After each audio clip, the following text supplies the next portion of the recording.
Hi, good morning to DEC's service online. The last couple of weeks we have live streamed the service, and today we're going back to recording it for this Sunday anyway. We're going to just mix it up a bit over the next while, and if you have a preference or you'd like to comment on either way of doing things, please do send me an email at dougie@dec.ie, and that would be really helpful to us. Today's talk is something, well, maybe a little bit of back to the future, but we'll get to that in a second after we listen to some worship music.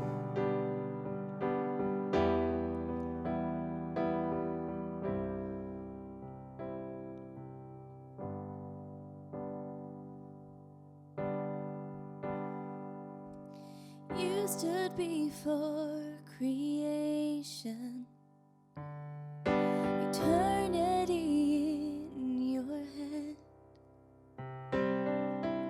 You spoke the earth into motion, my soul now to stand.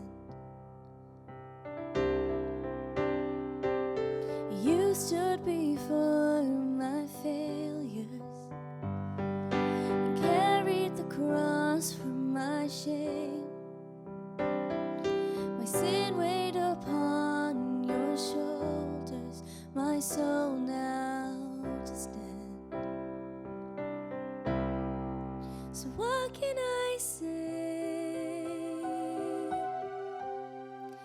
What can I do but offer this heart, oh God, completely to you? So I'll walk upon salvation, your spirit alive in me, this life to declare your promise, my soul now to stand. So what can I say? What could I do but offer this heart, oh God, completely to you? So what can I say? What could I do but offer this heart, oh God, completely to you?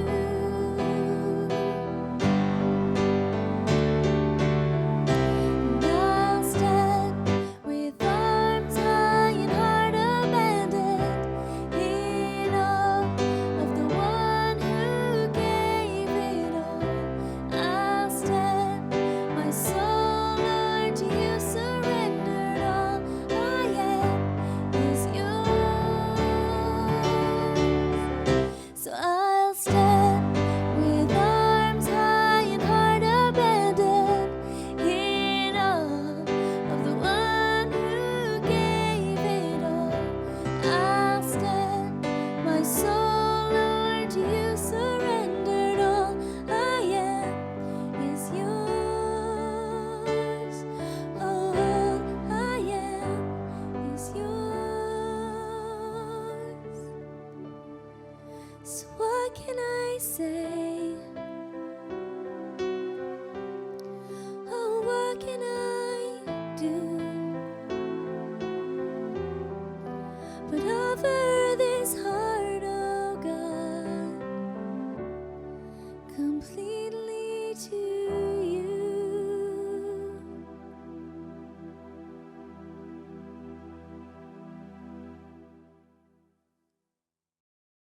I can't remember in all the years that I've been speaking in DEC, preaching on the same message and the same passage that is, in such close proximity. I spoke on the passage we're going to look at this morning back at the end of September. However, I want to come at it today from a rather different angle.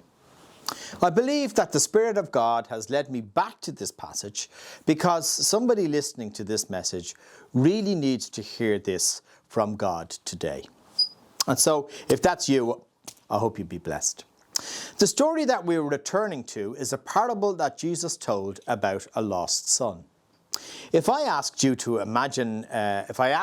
I imagine that most of you could tell me the story pretty much verbatim without having to refer to the Bible.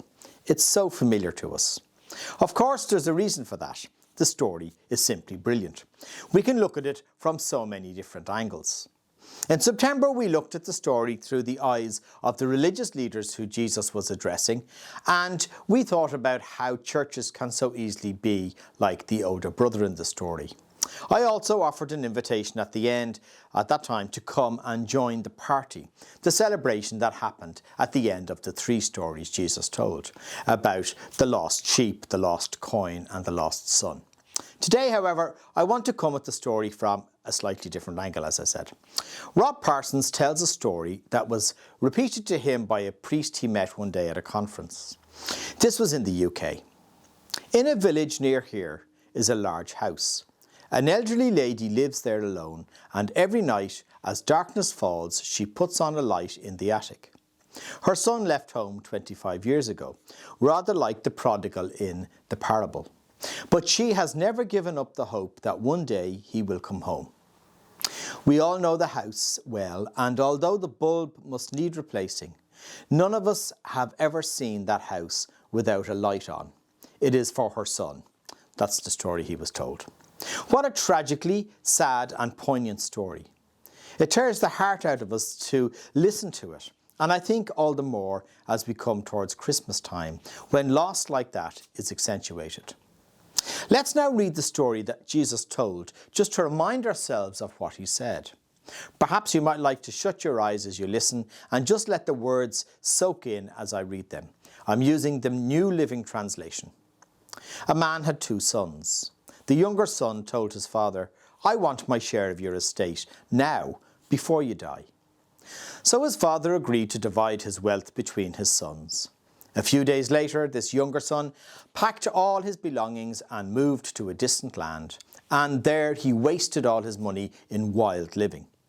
About the time his money ran out, a great famine swept over the land, and he began to starve. He persuaded a local farmer to hire him, and the man sent him into his fields to feed the pigs. The young man became so hungry that even the pods he was feeding to the pigs looked good to him, but no one gave him anything. When he finally came to his senses, he said to himself, "At home even the hired servants have food enough to spare, and here I am dying of hunger. I'll go home to my father and say, 'Father, I have sinned against both heaven and you, and I am no longer worthy of being called your son. Please take me on as a hired servant.' So he returned home to his father, and while he was still a long way off, his father saw him coming. Filled with love and compassion, he ran to his son and embraced him and kissed him. His son said to him, 'Father, I have sinned against both heaven and you, and I am no longer worthy of being called your son.' But his father said to the servants, 'Quick, bring the finest robe in the house and put it on him. Get a ring for his finger and sandals for his feet, and kill the calf that we have been fattening. We must celebrate with a feast. For this son of mine was dead and has now returned to life. He was lost, but now he is found.' So the party began. Meanwhile, the older son was in the fields working. When he returned home, he heard music and dancing in the house, and he asked one of the servants, 'What's going on?' 'Your brother is back,' he was told, 'and your father has killed the fattened calf. We are celebrating because of his safe return.' The older brother was angry and wouldn't go in. His father came out and begged him, but he replied, 'All these years I've slaved for you and never once refused to do a single thing you told me to. And in all that time, you never gave me even one young goat for a feast with my friends. Yet, when this son of yours comes back after squandering your money on prostitutes, you celebrate by killing the fattened calf." His father said to him, "Look, dear son, you have always stayed by me, and everything I have is yours.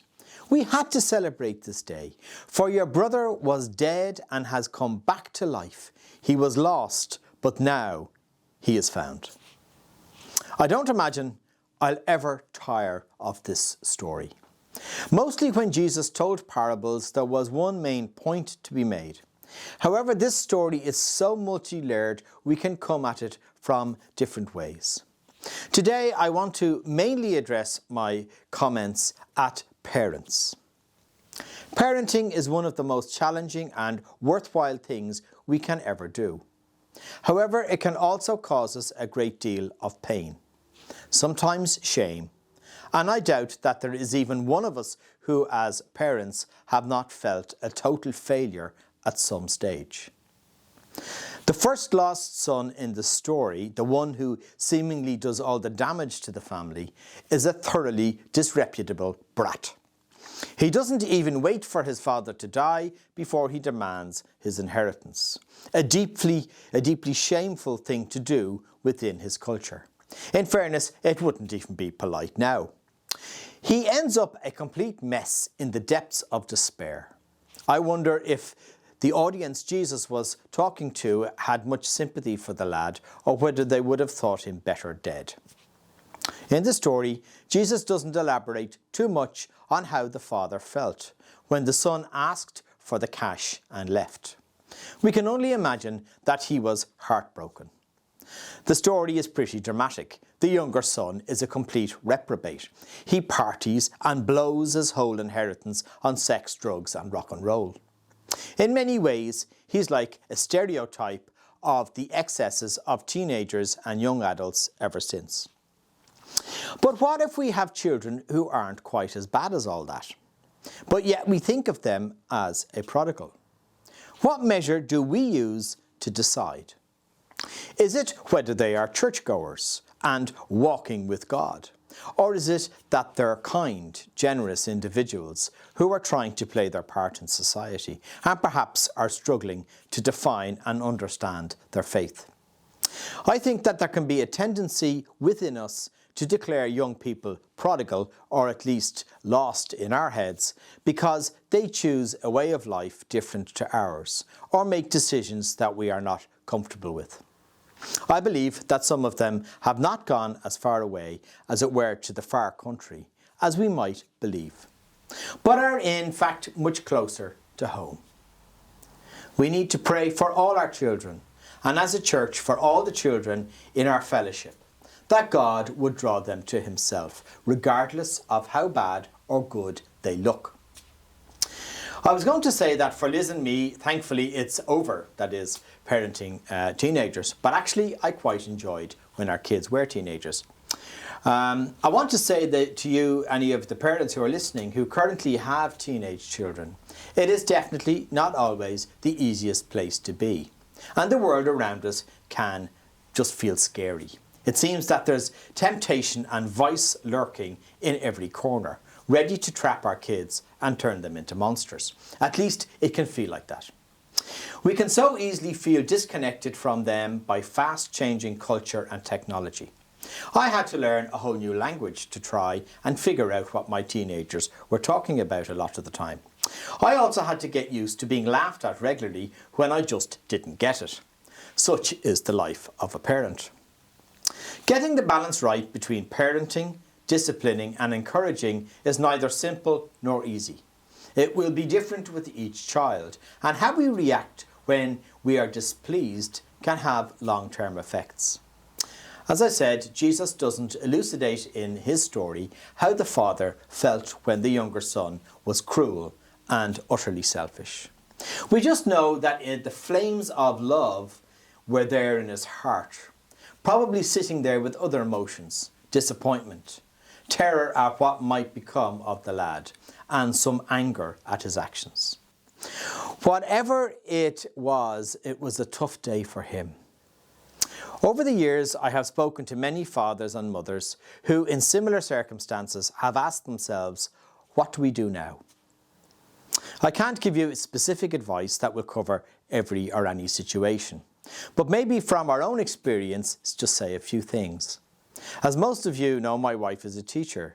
She says that whenever she comes across a child who, let's say, is a little more challenging, she always tries to find at least one good thing that she can say to them each day. Not only does it help them, it also helps her. And so if your child is driving you bonkers at the moment, try to also see the good and encourage them in something. Find something. Something that's hard when it seems that they're kicking against everything you believe in. But your encouragement might just have very long-term positive effects or results. Also have hope for the future. As the father in the story watched the wayward son head off down the road, I'm sure he must have wondered if he'd ever come back. Jesus tells us that when he was still a long way off, the father saw the son coming in. He must have been out looking for him. He kept the flame of love alive, and we need to do that too. Keep praying and believing that God will bring back those who have strayed. Recently, Kathy, our administrator in the church, took a call in the office. After a while, talking to the person on the other end of the phone, the woman said, "And what's your pastor's name?" "Oh, Dougie McCormack," Kathy replied. Couldn't be the same Dougie McCormack I knew as a teenager. He was as wild as a March hare, and I very much doubt he would be a pastor. Kathy said, "Oh, it's him all right." To which the lady replied, "Heaven help you all." Funnily enough, I don't think I was that wild at all as a teenager. Though I did read an advertisement, or not an advertisement, an email earlier in the week that sadly said my old headmaster had passed on to glory. I do remember a number of unpleasant conversations that he and I had, and the one time my name was yet again called out at morning assembly. "Dean McCormack to my office after assembly." "What now?" my form teacher asked irritably. I hadn't a clue. I hadn't skipped class, I hadn't been caught smoking at the back of the bicycle shed again, and so I was at a loss. In any event, Mr. Brooke, the headmaster, decided to present me himself with a music certificate that I had somehow earned. "McCormack, it appears you came first in Leinster. Congratulations," he said, as he passed over the envelope containing the papers. I can't remember what else he said, just the fact that he smiled for once and encouraged me to do better in my academic life. Rest in peace, APR. Encouragement is so important to us all, young or old. One of the other issues that we have to address as parents is the pressure of those looking in on us as parents. In truth, it's not easy, especially when we feel a sense of shame for the actions of our children. I want to say to you this morning that most of the time that shame is not warranted. Most of the time you are doing your best as parents. Occasionally there will be a foolish person who will say something to you to make you feel guilty about your children. I think people do that less nowadays. I certainly hope so. What do you think the neighbours and friends of the father in the story that Jesus told would have said about him? "He's too soft. He never should have given the lad his inheritance. If it was me, I'd have disinherited him and sent him packing." Sometimes it seems as if everyone has an opinion on how we should have done things better. You know, many of us walk around with guilt on our shoulders that we should not bear. We have all heard people say how happy they are that all their children walk with God. Some seem to use it as a boast to suggest that somehow they have unlocked the key to successful parenting. It's great if it happens. It's great if that's real. But I remember a disagreement that we had many years ago in a home group with a couple who suggested that if your children weren't church-going, born-again, flag-flying evangelicals, then it was always the fault of the parents. What rot! Of course we all make mistakes, and if we could go back, I'm sure that there's things we would do differently, lots of them. But then we'd only make different mistakes. When I was in college, I was deeply impressed by one of my professors. Well, by loads of them, but one in particular. A really holy man, so lovely, warm and encouraging. And he had such a living and vibrant faith. One of those people that is an inspiration to just be beside. One day he told me with real sadness that neither of his children walked with the Lord. I admired him so much for his honesty and how he didn't try to elevate himself to some kind of spiritual superstar. I wondered what had gone wrong. Was it his fault? I remember thinking to myself, if his kids spurned the faith, what hope is there for the rest of us? Once there was a perfect father. He had 2 children who lived in the perfect place, with the perfect environment for raising children. Every day he spent a lot of time with them, teaching them and encouraging them, as all good fathers do. However, one day they turned on him and went their own way. Adam and Eve left the garden. Believe me when I tell you, it was not God's fault. I was in our local pub last week and a man I don't know very well asked me a difficult question. He was an art teacher for many years and we were discussing various painters and the type of art that he was most drawn to. He told me that he was a huge fan of Vincent van Gogh. Gogh, I think the Dutch say. I told him I didn't really get Van Gogh at all until I saw a number of his paintings in the Musée d'Orsay Museum in Paris, particularly Starry Night over the Rhone. As we talked art, he said to me, "What one thing struck you the most as you studied theology in college?" Was there a standout moment? Never having been asked the question before, I struggled for a few moments to think. I then told him about a paper I had to write on Jesus' engagement with Zacchaeus. I explained how I had come to a realization through writing that paper that Jesus was so different to the way he was and is now today often portrayed, particularly by the church. One of the things I suppose that really struck me is that the religious are nearly always more concerned about being right than they are about what's really going on with people. I realised that the love Jesus had for everyone around him then as he does now is not in any way, shape or form determined by the amount or type of our sin. Outside the church, society decides what they find acceptable, and inside the church, a mixture of theology and tradition decides what we find acceptable. But Jesus never allowed either to stop him from loving people and holding them in the highest regard. He didn't love them with a superior sneer or a "I know what you've been up to" kind of mentality. He just loved them, full stop. It was a seminal moment in my learning about the real Jesus. And so when he tells the story of the lost son returning home, the father is just incredible in the story. As the son tries to get out his stumbling, well-rehearsed speech about how he will work as the most menial slave and he's so totally unworthy, the father is already covering him in hugs and kisses and calling for the honoured robe and the ring of belonging and status to be put on his beloved son. Thank goodness he did not bump into his older brother first. But I've talked about him before and he's not getting a look in today. I want to end this talk with an invitation. There are many of us who are saddened at the broken relationships with prodigals, those who've gone away for whatever reason. Maybe it's a child or a partner, a husband or wife, a friend or relation for whom we grieve. After a moment's reflection, I invite you to join me in a prayer where you can say their name out loud or in your head, knowing that the Father still waits for them and run towards them, waiting to bring them back to himself. I'm actually going to use a prayer written by Rob Parsons which says exactly what I want to. Let's pray. Lord, only you know where our prodigals are. Not just the physical place, but in their hearts, their minds, their spirits.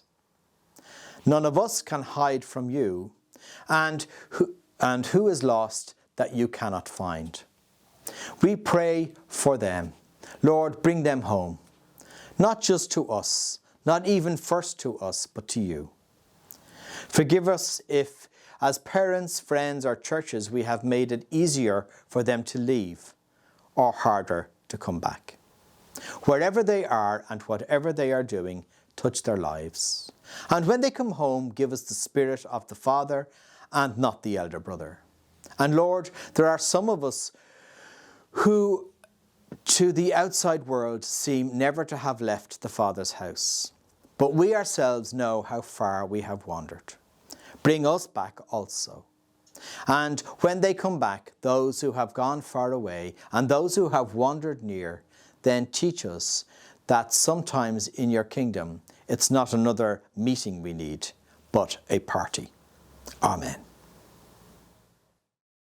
Okay, let's do the prayer section this day.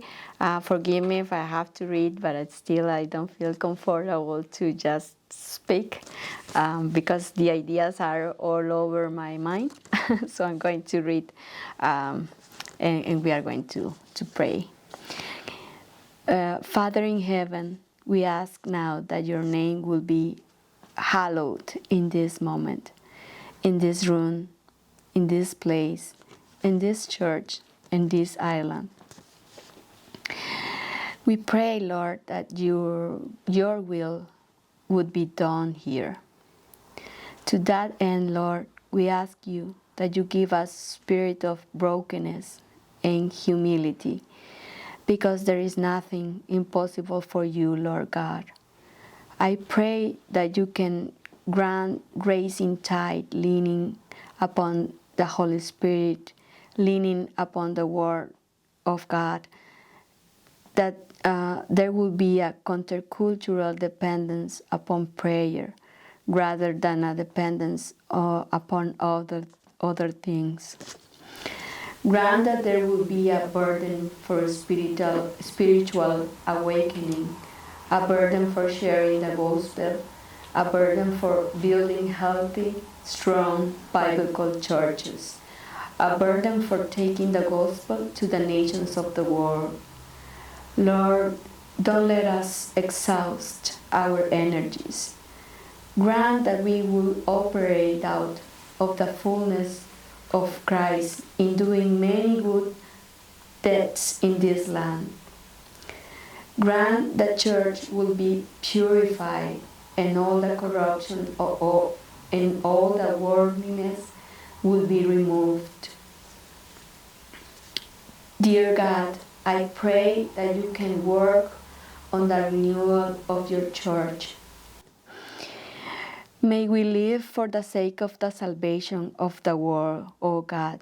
May this land not be our land, but heaven be our land, and the gathering of your people from all the peoples in every tribe of the world be our passion and our burden. Help us, God, to put you up, to put your name up, to put the church up, and the region of the nations up. I pray that the DEC, here in DEC, we will have a significant part to play in this. Oh Lord, make us willing, oh God, to submit ourselves to the Lordship of Jesus, not the Lordship to any man who leads. We ask for your help. We humble ourselves under your mighty hand in Jesus' name. Amen.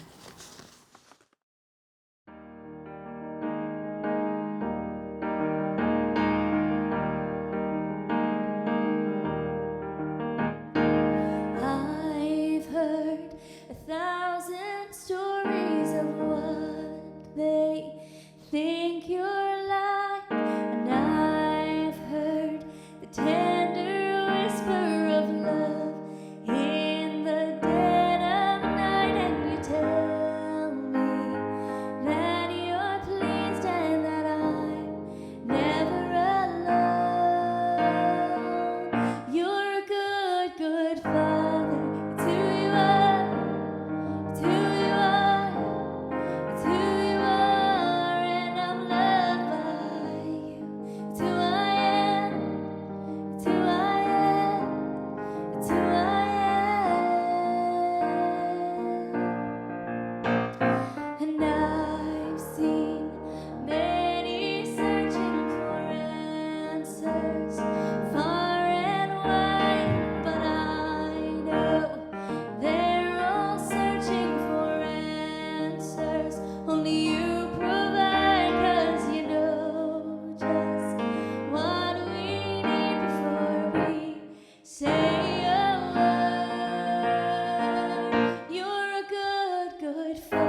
So thanks for being with us this morning. Thanks to Zucethy for leading us in our prayers. I hope that the talk has been helpful to you. I hope that you heard God speak to you this morning. And so it just remains for me to wish you and yours the very best for the week ahead, and God's blessing on you and your family, and hopefully we'll see you again next week. Bye-bye.